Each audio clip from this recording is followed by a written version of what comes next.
Revenge of a husband for cheating and lying to his wife. How much pain and humiliation can a man endure before he finally breaks? I guess if you ask 50 different men, you can get 50 different answers. I pondered this as I looked at the headstone of the man buried in the grave in front of me. I didn't know him at all. In fact, I had only spent a few hours with him. But those few hours changed my life forever. 7 years ago, I had been to Cozumel during a college vacation. I went there with some buddies who promised great diving, parties, and lots of girls. It was fun and the diving was awesome. However, one night, I decided to spend a few quiet hours drinking beer at one of the local bars. At this point, he approached my table. "Mind if I join you, young man?" he asked. He was an older man, looking to be somewhere in his 60s, perhaps even a little older. His eyes and general expression gave the impression of someone who had gone through a lot of pain and suffering. However, something about his appearance struck me as familiar, and as I felt a little relaxed and gracious, I invited him to join me. A smile appeared on his face as he extended his hand. "I'm Alan Jacobs," he said. I took his hand. "George Richardson," I said. After we shook hands, he sat down. "Yeah, I know," he told me. "What?" I wondered. "What is going on here?" "How do you know who I am?" I asked. "Nothing sinister," he replied. "I knew your father. Served with him in Vietnam a long time ago. In fact, he saved my life once, along with many other Marines. They gave him the Medal of Honor for that." He pulled a tattered photograph out of his wallet and showed it to me. I had seen this picture before. A larger version hung in my father's office when he was still alive. Alan pointed to several of the guys in the picture, all dressed in military field uniforms. "That was your father," he said. "And here's me. This guy we nicknamed Spider because of his skinny build. He may have looked small, but this guy knew how to fight." He paused and looked longingly at the photograph, as if remembering old comrades. "Unfortunately, they're all gone now, except for me." After a few quiet moments, he looked up at me again. "So, is there someone special in your life? A fiancé or something?" I shook my head. "Not at the moment, no. I'm too focused on my studies right now, but I do date a few girls from time to time," I said. He nodded approvingly. "Good for you," he said. "Trust me, the worst thing you can do right now is get attached to one woman. Run after them, do what you have to do, and then broom them out fast. Trust me." "You sound a little bitter," I said. "Are you married?" He snorted. "Technically, yes," he said, "but it's a bad joke. It's been years now. I've given this woman the best years of my life, been faithful to her, adored and cherished her, and what has she repaid me with? Cheats me, circumcises me, cuckolds me, and humiliates me at every opportunity." Wow, I thought. Now that's a bitter dude. "Do you want to hear the story?" he asked. Why, I thought. This could be interesting. "Sure," I said. He told me a story about how he and his wife, Maggie, liked to go to Mexico and other scuba diving spots on a whim, to somehow dispel the stress of work. He told me that his wife, although somewhat tedious over the years, turned out to be a very beautiful woman. According to Alan, things went downhill 2 years ago when they came to Cozumel. Allegedly, some guy from Spain managed to get into their relationship, clearly wanting to screw his wife. And in doing so, he was a brazen asshole. "Can you imagine the brazenness?" said Alan. "He looked right at me and said he was going to have sex with my wife, and I'm going to watch.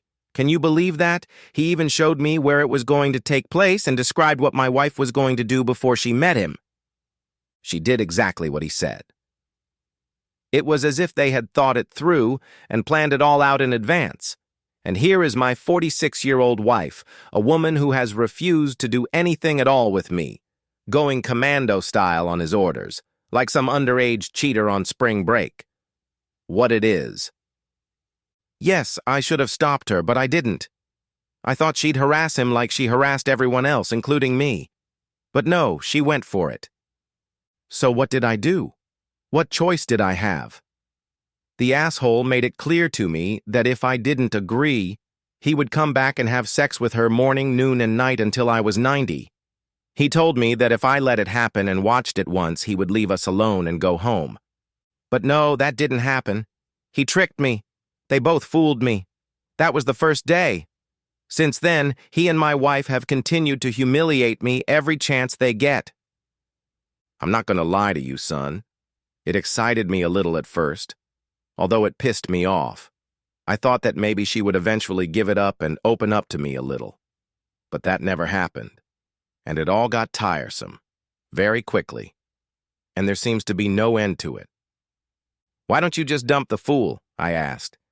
Kick her to the curb, divorce her, and be done with it. 2 words, he said. Number guilt. Do you know what that means? I shook my head. No. Basically, it means she'll get almost everything: the house, half of her savings, half of her pension, and a huge chunk of my paycheck. In other words, she'll live in the house I built, get half my money, and I'll have to pay for her to live there and keep having sex with her boyfriend while I live in a dump eating pork and beans. Oh yeah, I've talked to a bunch of lawyers and that's the way it is. At my age and in my condition, I wouldn't have survived, he said. What do you mean? I asked. A few months after all this started, I had a heart attack. It happened during one of their nights out, which she insisted I watch.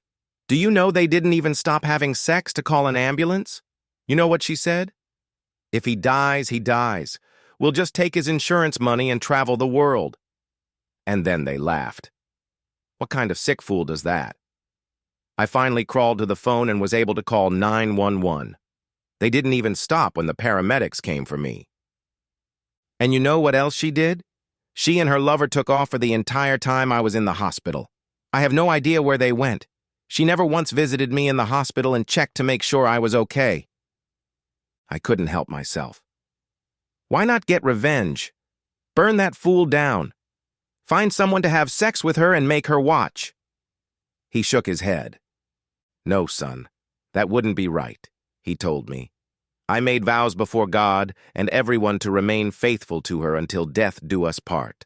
Those vows matter to me, even if they mean nothing to her. But it was a big wake-up call for me. I decided that there was no way that cheating woman was going to get anything from me. I changed my will and cut her out of it, changed my insurance and beneficiary and my pension fund so she wouldn't get a penny. About 4 months ago, I was diagnosed with an inoperable brain tumor. The doctor said I had 6 months to a year to live. That's when I decided to end it, regardless of the consequences, he said. And today, I'm getting my dignity back. I had a hard time believing it all. I think he sensed it and pulled out his phone. I suspect you think that can't be true. No one with a conscience would act like that, right? I was forced to agree. He typed a few words into his phone, pulled out a pair of headphones, plugged them in, and handed me his phone. Watch this video, he said, then tell me what you think. I put on the headphones and hit the play button on his video app. I saw an attractive older woman having sex. She seemed to be looking directly into the camera, but I realized she was looking at the face of the man holding the camera. She smiled, but there was no warmth in her smile. Are you going to give us another heart attack? Okay. Maybe this time it'll be a bigger one. It's okay. I'll play the part of the grieving widow until the end.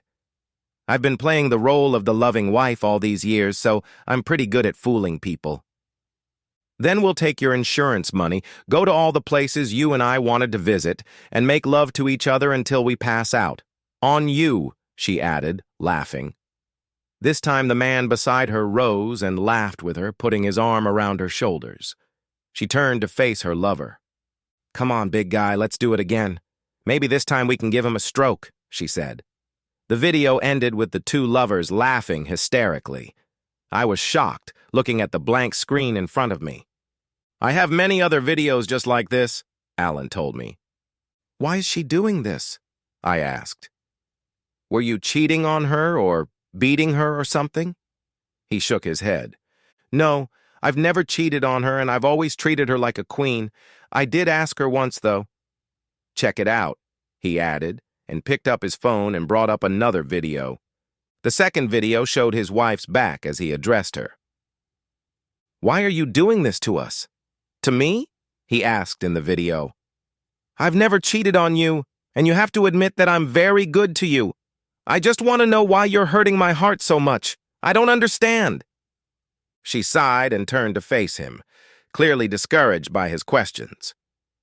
"Look, you're just not doing this for me, okay? I know you've never cheated on me, and yes, you're very good to me. You're a great provider. I just need to have sex with him, so just suck it up and everything will be fine.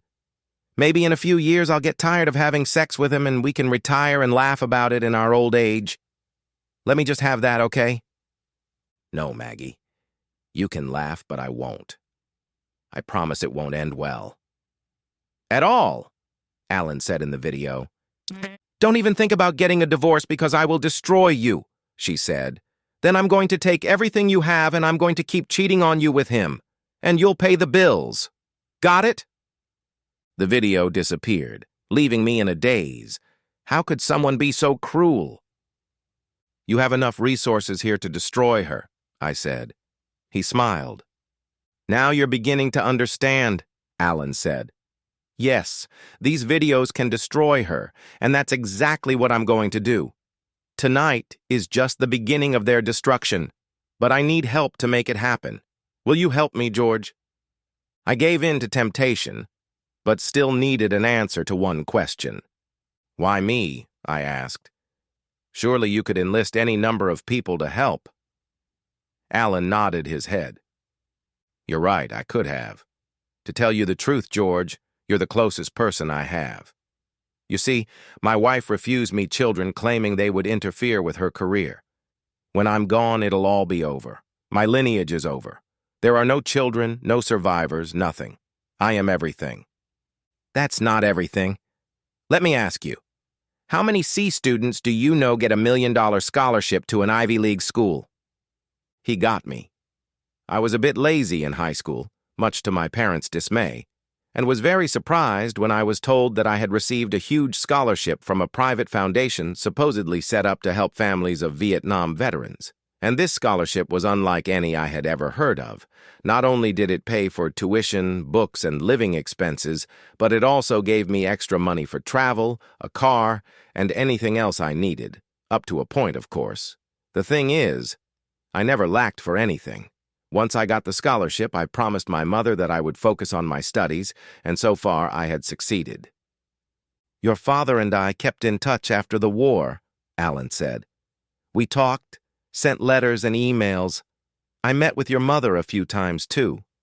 You and I also met, but you probably don't remember because you were very young. The last time your father was in the hospital, I visited him. I promised to take care of his wife and son. You see, his medical condition had all but wiped out your family financially, so I set up a private trust that paid for all of his medical expenses. He also set up $1 million trust for your mother and $1 million scholarship for you. I figured that was the least I could do for the man who saved my life in Vietnam. Lately, however, I've been wishing more and more often that he hadn't let me die there. So I ask you, George, will you help me do this? Will you help me regain some of my dignity and manhood? Tonight is the last you or anyone else will see of me, so consider it the last wish of a dying man. And I want my life, whatever it is, to have some meaning." I thought hard about his words. "Isn't there some other way?" I asked. "You could take it to a lawyer, sue her for mental distress, go to her job. Anything—" Alan shook his head. "No, George, it's too late. I'm a dead man walking. In a month or so, I'll probably end up in a hospital bed for the last time. And there's no way in hell I'm going to die like this, a decrepit old man. And there's no way I'm going to put myself in a situation where she'll have the power to dispose of my last affairs." "Are you sure your plan will work?" I asked. He smiled. "Oh, yes. You see, I have the element of surprise. They expect to see a battered, dejected old man. They can't imagine the storm of garbage that will rain down on them," he said. "You're not going to kill her, are you?" I asked. "No, he said. I want her to live a long time, and I want her to remember this night for the rest of her miserable life. And I want her to feel shame for what she did to me, to us. Believe me, she's going to have a lot of explaining to do to a lot of people. What exactly will I have to do? I asked. I hoped he wasn't asking me to hurt or kill someone. Nothing in particular, just videotape the meeting, email it to her, and then hand her an envelope, he said. It sounded simple enough. I've already prepared the email, so all you have to do is attach the video and hit send. He pulled 2 envelopes out of his pocket. The thick envelope is hers. It pretty much explains what you'll be recording tonight. The other one is for you. What's this one for? I asked. There's a key to the safe, a card, and a letter with instructions. After we finish today, you will need to call my attorney. He's expecting your call and will explain everything to you. Okay, I'll do that, I said. I'll take a video, send it out, and hand her an envelope. Simple enough. Alan smiled. Thank you, George. That means a lot to me. Consider it my last great act of defiance, he said. We finished our beers while watching part of the soccer game on the big screen TV. Alan looked at his watch. It's time to go out. You ready? He asked. I replied that I was ready, and we left the bar. I had no idea where we were going, so I followed his lead. He was mostly silent, but still gave me a little advice. Someday, George, you're going to meet a woman and fall in love. I know I've told you before to do your business quickly and clean it up quickly, but the fact is, you're going to fall in love. It happens to all of us. Just do yourself a favor before you marry her, he said. Which one? I asked. Check her out, carefully. Observe her mother, the way she treats her husband, because that's probably what you'll have to expect. But don't get married until she signs a prenup. Protect yourself. And don't let your relationship become like mine. Always put her first and love her with everything you have, but at the first sign of trouble, take the initiative, he said. Seemed like good advice to me. Finally, we made it to our destination. There were 2 people waiting for Alan there. The woman I saw in the video sitting on the open staircase and the tall man next to her. Alan stopped and looked at me. This is it. Showtime. You have my phone, so please start recording when I get near them. And remember that some of what you'll see may be disturbing, he said. Listen, Alan, I began. I'm really sorry about all of this. I barely know you, but I think you'd make a great father. He smiled, putting a hand on my shoulder. George, you're a direct copy of your father, and I know he'd be very proud of you right now, he said. I remembered what my father used to say sometimes.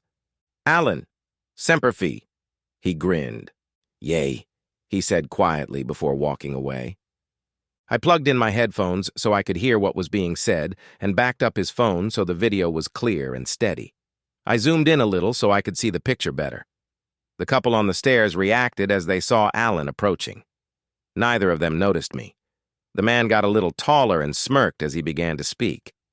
I felt like knocking that smirk right off his face. Well, it looks like the creep finally got his way, he said, and the woman smiled.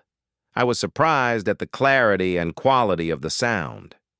I'm here, Alan said. Let's get this over with. Not so fast, cuckoo, the grinning man said, pulling out a bottle of champagne and 3 flutes.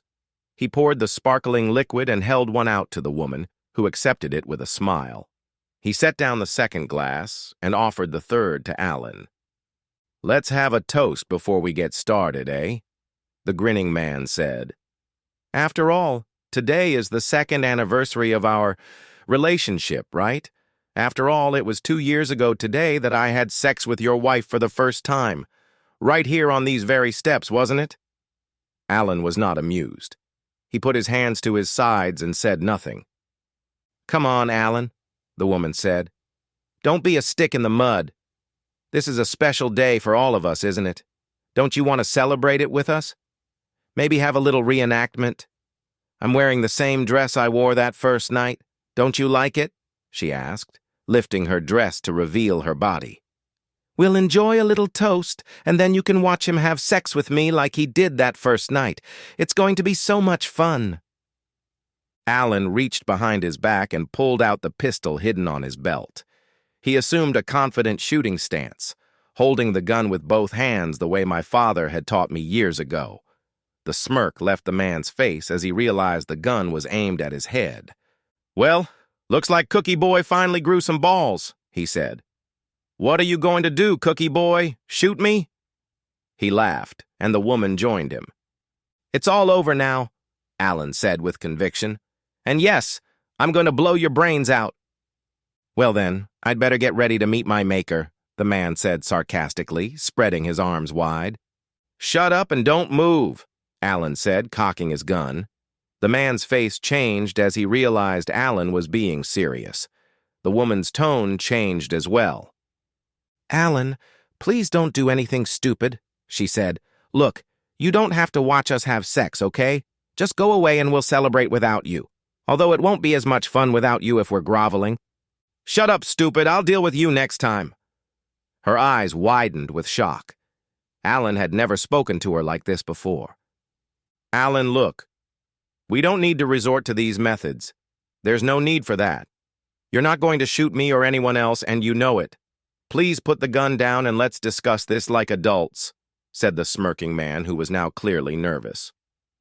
"Oh, so it's please now, is it?" said Alan. "See, that's the problem with assholes like you. You think you can just barge into someone's house, steal their wife, strip a man of his dignity, and then expect the aggrieved party to calmly talk things over. The problem with people like you is that you mistake patience for weakness. You get cocky and self-righteous. And you know what, asshole? You're gonna pay today. You stole my wife and my manhood, and today I'm going to take it back. And yes, you're going to die." "Alan, I'm begging you, please put the gun down and we can end this," the man said. "Would you get on your knees and beg for your life?" asked Alan. The man slowly got down on his knees with his hands in the air. "Please, Alan, I'm begging you, don't kill me. We can end this right now and you'll never see me again," he said. Alan turned to his wife. "Look at this, Maggie. Your lover is on his knees right now begging me to keep him alive. What do you think now? You're not so cocky now, eh, asshole?" he asked the man. "What do you think, Maggie? Should I let him live?" No, I don't think so."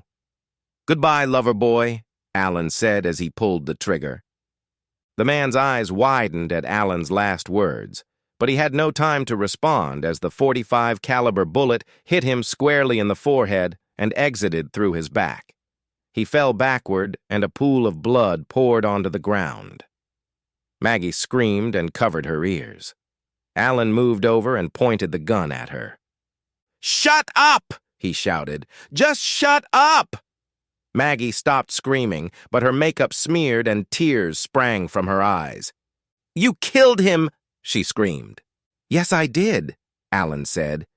"But you and your lover killed me 2 years ago, and you've driven a stake through my heart every day since.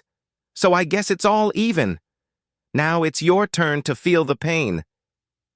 "Please, Alan, don't kill me," she sobbed. "I'm sorry I hurt you so much, I really am." "No, Maggie, you're not sorry, not at all.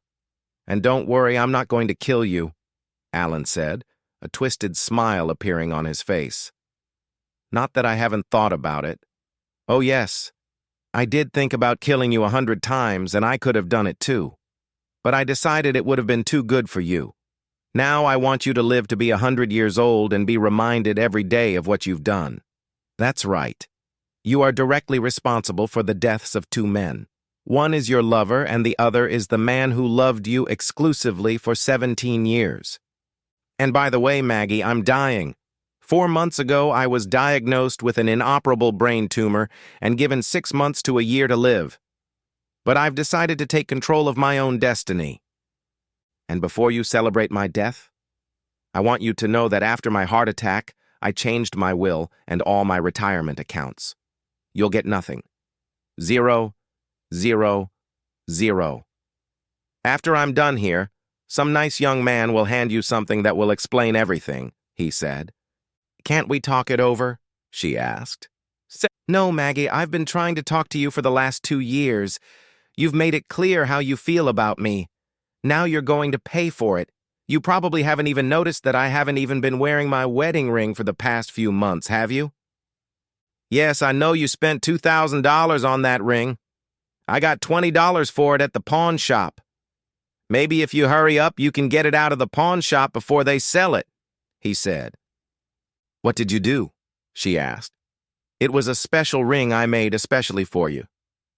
Yeah, about that. Seems like you didn't care about that for the last 10 years, right? And for the last 2 years, you definitely didn't care, he said. In fact, I don't even remember you telling me once in the last few years that you loved me. In fact, you made it clear that you just weren't satisfied with me anymore. I could have agreed to a divorce, but no, you had to hurt me and humiliate me every chance you got.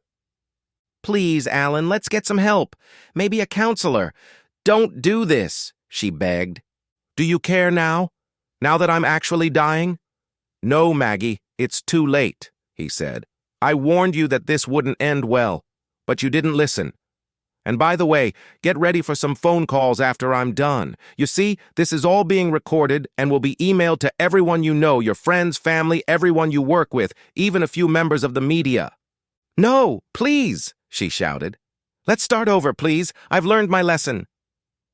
Too little and too late, Maggie, he said. Goodbye. With those words, Alan brought the gun to his mouth and pulled the trigger. The top of his head flew off, splattering blood and gray matter everywhere. Maggie screamed hysterically. No! Please, Alan, no, don't die, please. Come back to me, Alan, please, please, please. I'm so sorry, Alan. Really, I'm sorry. Alan, please, I didn't mean it. I really love you. I stopped the video, saved it, then opened a draft of the letter, attached it, and hit send. I waited for the notification that the email had been sent and turned my phone off. I walked over to the hysterical woman who looked up at me. I pulled out an envelope labeled Maggie and held it out to her. Who are you? She asked through sobs. From what Alan says, I'm the closest thing he has to a son. That's a shame. I think he would have made a great father. Good luck, I said. I heard the sound of sirens and left as fast as I could. Outside I seemed calm, but I was still shaking for a long time. After all, I had just witnessed the murder of one man and the suicide of another in the most brutal way imaginable. It took a while before I could pull myself together and make some calls. The first call was to my buddies, and I told them I had to leave early in the morning. They took it normally, but asked if I was okay. I promised to tell them about it sometime. The next call was to a lawyer whose number was on a card in the envelope Alan had given me. I introduced myself and we talked for a few minutes. He told me to meet him at his office in Washington in the next day or two, and then gave me directions to the bank where the safe deposit box I was to keep Alan's cell phone was located. He then told me to turn on the news. I did so and saw a shortened, edited version of the video I had sent. Apparently, the suicide of a prominent member of Washington's political class was considered newsworthy. Attempts to contact Alan Jacobs' widow have been unsuccessful so far, the newscaster reported.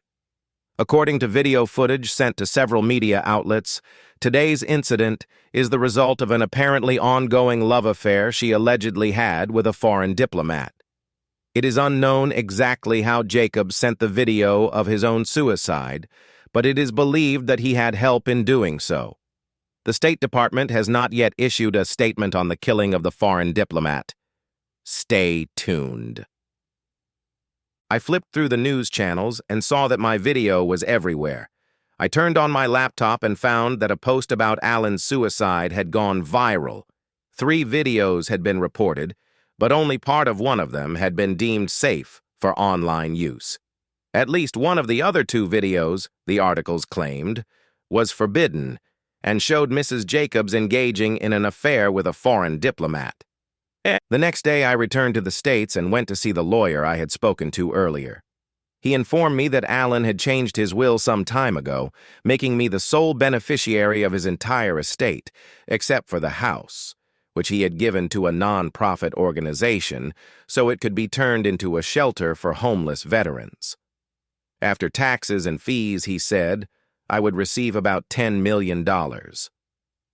A few days later, I was at Arlington National Cemetery for Alan's funeral. Mrs. Jacobs was there, too, playing the part of the grieving widow, but no one paid any attention to her. She sobbed as a Marine in dress uniform handed her the flag that draped his casket. The reading of Alan's will went much the same way. She tried to contest the will, but withdrew her objections after Alan's attorney suggested that some of the more racy videos of her with her lover would be used against her and become public. After the meeting, she approached me. "I hope you're happy," she said. "I've lost everything." I couldn't believe my ears. "You didn't lose anything," I told her. "You threw everything away. To be exact, you intentionally threw it away. Now you're getting what you deserve." I left her standing still and went back to school, more determined than ever to do my best. I wanted to become the kind of person that would make both Alan and my father proud. At the same time, I kept my eye on Maggie Jacobs and caught an interview with her on one of the women's daytime talk shows. She tried to play the victim by claiming abuse and infidelity, and 3 of the hosts agreed with her. But one of the hosts had apparently seen all 3 videotapes and began politely refuting her own words. Maggie denied that she had ever said what the presenter brought up, so she showed the video where she admitted that Alan had never abused or cheated on her. "Is it true that you refused to call 911 when your husband had a heart attack?" the anchor asked. "From what I understand, you and your lover continued to have sex even as your husband was dying. How do you respond to that?" Naturally, the interview ended there, and Maggie left the set in tears, confronted with her own words and actions. As far as I know, she never appeared on any program again. And a few months later, an article appeared stating that she had been found dead in her apartment, apparently by suicide. According to the report, she was placed on paid administrative leave after Alan's suicide. The man she was dating turned out to be more than just a foreign diplomat. Several intelligence operatives apparently linked him to ISIL, and there were those who believed Maggie had passed on classified information. Unable to cope with the consequences of her own actions, she took an overdose of pills and then a significant amount of alcohol. Officers who discovered her body said she was wearing a wedding dress and clutching her wedding photo to her chest. A note on the nightstand read, "Please forgive me." I followed Alan's advice when it came to women.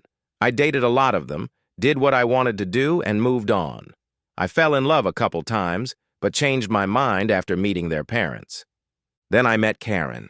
We dated for a long time, and I realized I had fallen in love with her. She invited me to meet her parents over the vacations, and I was amazed at how they interacted with each other. Even though they had been married for 30 years, they acted like teenagers, constantly sneaking hugs and kisses. It was obvious that they truly loved each other. More than once, Karen had suggested they get a room together. "How do you think you got here?" her mom said with a laugh. By the end of the trip, I had made my decision. Her father spoke to me privately before we left. "You seem like a really nice guy, George, and I can see the way my daughter looks up to you. Tell me honestly, do you love her? I mean, really love her?" he asked. "Yes, sir, I do," I told him. It was true. I did love Karen. Very much. "Do you love her enough to spend the rest of your life with her?" he asked. It was the $64,000 question. "I think so," I told him. "Good," he said, "because if you ever hurt my little girl, we'll be the ones responsible." I considered his words and carefully formulated my response. I realized that he only cared about his daughter, and I respected that. "Sir," I said, "I know firsthand what can happen when a marriage breaks up. I have seen firsthand the pain it can cause, and I swear to you that I will never, ever do anything to hurt her. Someday I will tell you my story, and I hope you will understand me." I don't know if it was the look on my face or the tears trying to leak out of my eyes, but he seemed to understand and shook his head. "Okay, George, that's enough for now," he said. and I'll keep you in it. Karen and I got married after I graduated from law school. At her father's insistence, we signed a prenup to protect both of our assets. In addition to my $10 million, Karen had inherited a large sum of money from her grandparents, and we all agreed it was for the best. She and her parents looked puzzled when I told them about my plan to join the Marines and become a JAG officer, a military lawyer. They assumed I would accept a high-paying job at one of the many prominent law firms that were trying to recruit me. That's when I told them about my father and Alan. "Oh my God, that's so sad," Karen said. I showed them the video taken that night in Cozumel. Although Alan's phone was still in storage, I was one of more than 1,000 recipients of the email sent that night. "Did you make that video?" she asked. I wondered how he got that video to the media so quickly. "Didn't anyone ask you any questions?" "No," I said. "I guess the authorities decided it didn't matter. And now that Mrs. Jacobs is dead, the case is closed. I have a lot of video he took, but it's not for the faint of heart." I looked at Karen's father. "Now you know why I would never do anything to hurt your little girl," I said. "And I assure you, if there are any problems, I will take the initiative and fix them before they get out of hand." He understood and gave me a manly hug. "I believe you, son, and thank you for sharing that with us. It must have been painful to witness that." About a year later, Karen gave birth to a baby boy. She asked me what I would like to name him, and I said, "Michael Allen Richardson, in honor of two of the bravest men I have ever known." Michael is my father's name, and who Allen is, you already know. "Michael Allen," she said. "I like it. Michael Allen, then." And here we are, at Arlington National Cemetery, in front of Allen's grave. I know there are those who, upon hearing this story, will think Allen was a heartless wimp for putting up with his wife's abuse for so long. I know there are also those who will wonder why he endured the humiliation for as long as he did. I am one of them. Maybe he was a little wimpy. Maybe he thought the love they once had would win out in the end. Who knows? Maybe he thought that after a while she would come to her senses. I'm not going to judge this man since I wasn't there. But what I do know is what I witnessed that day in Cozumel. It was certainly not the act of a characterless weakling. I pulled a small eagle, globe, and anchor from my uniform pocket and placed it on the headstone. "Allen," I said quietly, "rest in peace. The end. Subscribe to my channel. Thank you."